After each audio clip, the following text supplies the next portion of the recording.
All right, Danielle, are you ready for some football? Always. A Monday night party. Browns at the Broncos. Wah, wah, Pew, pew, pew, wah. pew. I mean, The horn died on that well, one. the Broncos right now look like a playoff team. We know the Yup. Browns have been struggle busting all year. How you break this one down? I first looked at Bo Nix as Yeah. we just came off of talking about Yeah. Drake May and this great rookie quarterback class. There's a guy who's actually doing very well with his Yes. team. Kind of a sleeper in terms of these rookie quarterbacks when you look at the grand scheme of talking about Caleb Williams and we're talking about Jaden Daniels. Yep. He's been good. He's not getting the ball picked often. I believe I saw, he said he's, where was it? He's got good O-line protection, fourth fewest sacks in this season, actually, for this Broncos team, protecting him. So he's had a good chance of putting his team in the best position forward. Yeah, I mean, it feels like a tale of two halves for Bo Nix. His first 6 games, I have some numbers I want you to hear. He was Let's hear 3-3, 61% completion percentage, a little over 1,000 yards, 5 touchdowns, 5 picks. Now, I'm not picking on him here. I think that's rookie quarterback numbers. Sounds about right. Yep. But in the next 6 games, 4-2 record, 68% completion percentage, more yards, 1,400 yards, 11 touchdown passes, and 1 pick. So this is the difference. As we sort of talk about him and Drake May together, this is where they're walking down the path at the same time, but then Bo Nix says, hey, I have Sean Payton, so I'm going to go this way at this fork in the road. Good luck on your journey, kid, because you ain't got my guy, Sean Payton. Bo Nix has Sean Payton, and the numbers tell that story. First half of the season, he looks like a rookie QB. Sean Payton's working with him, and then, boom, light bulb goes off. Now all of a sudden the guy looks like an all-pro. So I think that's the advantage that Bo Nix has over a Drake May, is Drake May has no one in the building who's a quarterback whisperer, no one in the building who can do the same things that Sean Payton can do schematically to help out Bo Nix. That's not to say Bo Nix can't play or he's like a system quarterback, but I think there's some of that here.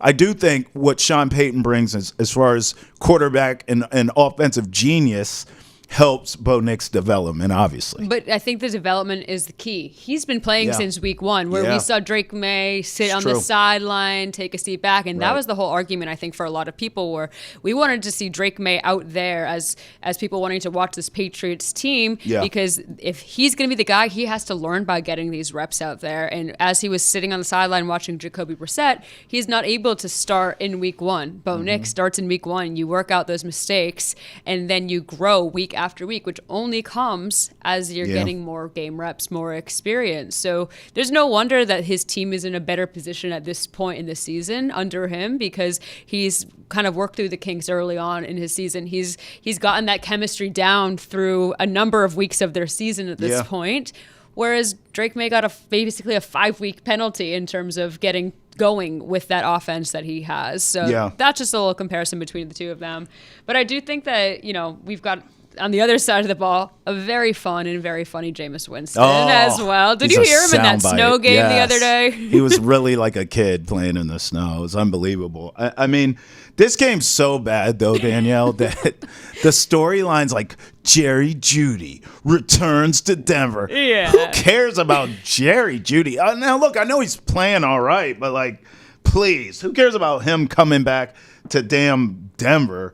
Look, Denver's going to win this game. We both know it. Yeah.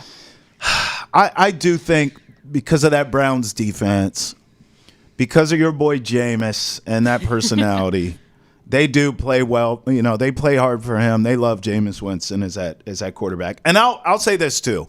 I think if Jameis has played longer this season and not Deshaun Watson, the Browns may have a completely different season. Right. But I'm going to go Broncos at home here, 23. I think the Browns defense will limit them, make Bo Nix look regular. I'll go 23-20 Broncos. I think the Browns, Jameis will figure it out. Maybe Jeudy does get a touchdown after I made fun of him. But I'll go Broncos 23, Browns 20. And I think the difference is, and I brought him up, I think Sean Payton figures out a way to sort of crack that Cleveland's defensive conundrum. They'll play well all night, but Sean Payton will figure it out. Bo Nix will probably lead them down, game-winning field goal style. I'll go 23-20 Broncos. Yeah, I mean, you just were talking about the Browns defense. Myles Garrett does still exist for the Browns, and that's a great something defense. you cannot ignore. Yeah. He had 3 sacks last week against the Steelers. Right. He has, I think, 10 in the season. It's tied for 3rd coming into this Sunday. So he's been, doing a lot for this team. He's been Myles Garrett. And we saw him obviously reigning Defensive Player of the Year. Yeah. But we also see on the flip side now, this is a Bo Nix quarterback who's getting great protection from his offensive line. So It will be interesting to see how they match up in holding him safely against someone like Myles Garrett. I mean, I'm going to pat myself on the back here because I thought the Broncos, not necessarily in this spot, but I thought Sean Payton and Bo Nix would work, and I thought they would be better than people thought. So I'm sort of patting myself on the back for that. Did you think the Broncos at this stage would be a playoff team? Because right now, that's where they're sitting. They're in the hunt here. And I'm looking at their remaining schedules we talked. They have a bye week, home against the Colts, at the Chargers, at the Bengals, home against the Chiefs. Now, obviously, I think we both would agree you're going to lose that Chiefs game, right? Right. And you may lose that Chargers game the way that Harbaugh has those guys playing. But Colts feels like a win to me. Bengals downward trending. I already told you I think they're going to beat the Browns. And Bengals, you should be able to go in there and get that win. Their season's over. I mean, this team, honestly, what's that, 10 wins? 10-7? Their playoff chance is currently, before Monday Night Football, 68%. 68%? Okay. With a win is up to 76. Yeah. So 10-7 should get you in. Right. And they may, by the way, that's just my prediction. They could win out. What the hell do I know? Yeah. But, maybe they'll end the Chiefs that final week one. Which would be crazy. Which would be hilarious. I mean, that's a nice momentum shift if you are going to go to the playoffs to beat the Chiefs in the finale, right? I don't see that. But look, 10-7 could probably get them in. Do you think this is a playoff team? I think now. I probably wouldn't have looked at the beginning of the season and looked across the NFL and said, that Broncos team over there, I think they've got something. Yeah. I watched a lot of Bo Nix in college. I feel like he did a lot. I was excited for him. I know people were kind of, ragging on him a little bit, saying, oh, this guy got drafted at this point in the draft this past year. I don't know about that. But I was like, no, this kid can ball out. We had a lot of experience, too. He played in a lot of big games for different schools. Right. Look, I'll tell you what I said about Bo Nix, because a lot of people were hating on him. My thought process was sort of that. The fact that he has played at different big schools, Oregon, Auburn, those are big-time programs. Big games. Every week you're in prime time. Big stage. I knew he wouldn't be rattled by the NFL. Mm-hmm. And then the fact that he went to Denver, that, for me, I was like, okay, what is Sean Payton like? He likes quarterbacks who are accurate. That's what Drew Brees was. Right. Bo Nix even has the same kind of build as Drew Brees. Not saying he is. Just saying. Accurate, same build. Okay, so, I just thought it would work. And now if Bo Nix goes to Tennessee, it's not, right? But he goes to the right situation. I know they don't have great receivers there. Sutton's playing well. Yep. But I just think just the fact that Denver gave all that money to Russell Wilson, it didn't work. They pivoted, got rid of that contract, got this kid for nothing. I mean, these rookies don't make any money. Sean Payton's turned them around. I think they're going to make the playoffs. They'll lose wild card weekend to whoever. But it's like a good story. And I think Bo Nix should be proud of that. I don't think he's going to be Rookie of the Year, to be honest. Right. But I do think that this is a team you have to now deal with the Denver Broncos for years to come, because now they can add the pieces around him. Now you can get him some receivers.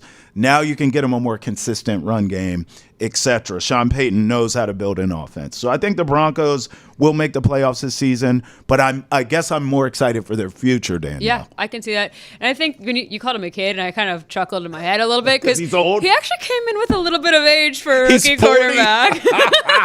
You're going to have to what's his actual age? I don't even know. He feels 40 to me. He's coming in with a little bit more maturity than a typical rookie quarterback, I think. And that does come with that game experience, with coming from a number of teams, with coming from how long he played in college as well too. Yeah. But yeah, he isn't going through some of those emotional maturity roadblocks that sometimes you see out of rookies. So what was that, Brennan? 24? He's 24. 24 years old. That's insane. As a rookie. That is the oldest 24-year-old we have ever seen in the history of 24-year-olds. Emotionally mature. Emotionally mature. I like that.